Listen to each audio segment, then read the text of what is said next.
আসসালামু আলাইকুম। আশা করি আপনারা ভালো আছেন, সুস্থ আছেন।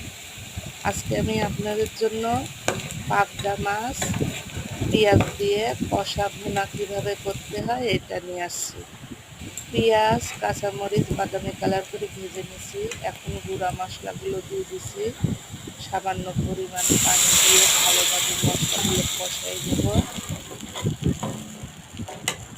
মশলা কষানো হয়ে গেছে, মাছগুলো দিয়ে দেবো। মাছ দেওয়ার পরে পরিমাণ মতো পানি দিয়ে দেব।